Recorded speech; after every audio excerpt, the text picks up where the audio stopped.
The DOD plans to buy 2,456 F-35s. And the F-35 is one of the most egregious boondoggles in the history of the Pentagon.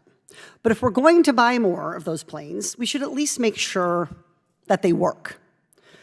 Mr. Belk, if an F-35 engine were to break down at sea on an aircraft carrier, what aircraft would the Navy use to transport that F-35 engine ashore to be fixed?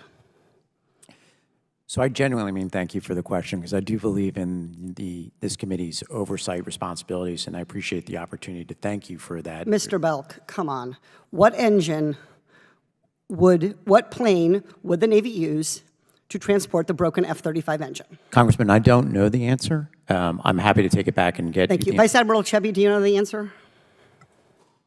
And the question of what aircraft, the V-22 was designed as one of the requirements for the CMV-22 to So the CMV-22 would be used. It's essentially one of the Navy's two kind of tow trucks. Can the C-2, the other kind of tow truck that the Navy flies, can it transport an F-35 engine? To my knowledge, the C-2 cannot transport a F-35 engine. In that case, we would put additional spares on the aircraft carrier if we have to have it supported with the C-2.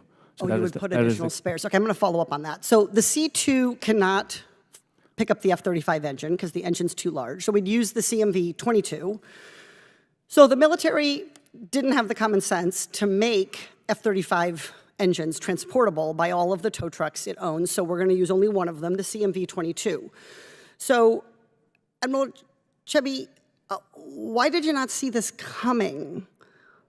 Why did you buy F-35s that your infrastructure can't handle? Ma'am, I'm here as the Naval Commander from an airworthiness perspective to talk about the safety of the V-22. I'm going to have to direct that question back to the appropriate personnel to address the Mr. question. Belk? Congressman, I'll have to take that back to the department. So you don't know why you bought F-35s for billions of dollars, and you don't have any airplanes, as we're about to see, that can actually pick up the broken engine and fix it. So on the CMV-22, which is the one plane that we can use to go get this broken engine, let's say that the F-35 engine broke down in the South China Sea while F-35s are engaged in securing our national interests from an increasingly assertive China. Do you know how far it would be to a fully capable maintenance depot, Mr. Belk? Congressman, I do not. Mr. Vice Admiral Chebby? Ma'am, can you clarify your question, please? An F-35 engine is broken down on an aircraft carrier in the South China Sea. How far is it to get that F-35 engine to a place where we can fix it? Ma'am, I'm going to have to direct it to the F-35 Joint Program Office to kind of answer that question. Okay, it is 7,200 miles to a small facility in Australia and 14,500 miles to a full-scale U.S. facility. And I'm sure the CMV-22 would not fly all that distance, but it needs to be able to pick up the engine and get it to the next airport where it can then be flown for repair. Admiral Chebby, how often is the CMV-22 mission capable? The overall mission capable rate, I do not have that in front. I'm not sure, Gary, if you have Mr. Kurtz? I don't have that information in front. Mr. Belk? Ma'am, do not have that information. Guys, you're here for a hearing on this very aircraft. Now, you've been deferring on the F-35, but the CMV-22 is what we're talking about here today. It's the Navy's version of the Osprey. So the data I've seen suggests that it can only fly 44% of the time.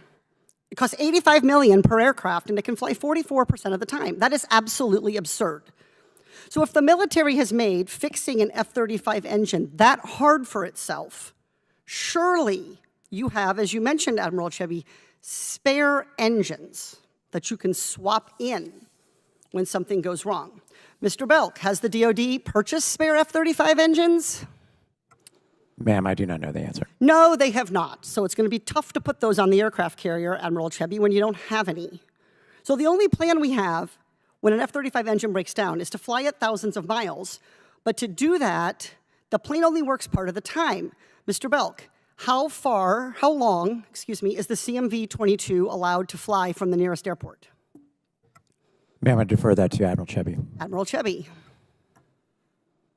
Ma'am, the return to flight criteria was based on the data that All right, Admiral Chebby, 30 minutes. So often the CMV-22 doesn't work more than half the time. If it works, it's only allowed to fly 30 minutes from an airport. But these failures both leave the F-35 with broken engines stranded on aircraft carriers. And get this, we're still buying more of these incredibly expensive F-35 jets. And we're doing that knowing that we cannot fix those engines because the CMV-22 is a disaster. And by the way, you all want to buy more of those too. Admiral Chebby, do you stand by this state of affairs?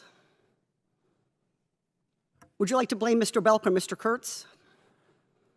Ma'am, the F-35 Charlie readiness levels aboard aircraft carriers is above 90%. Okay, 10% of the time it isn't ready and the engine might be part of it. I'm asking you, should we spend billions of dollars on F-35s that you cannot repair? Ma'am, my objective as the Navigator Commander is to make sure I deliver the warfighting capability the fleet needs to win at a cost we can afford. Okay. The services My objective, decide. Mr. Chebby, Admiral Chebby, my objective as a U.S. congressperson is to make sure that our tax dollars are being spent to actually keep us safe, not line the pockets of defense contractors for boondoggles. I yield back. Thank you, Mr. Perry. Thank you, Mr. Chairman. Gentlemen, it's good to see you here. Thank you very much. Got some questions for you.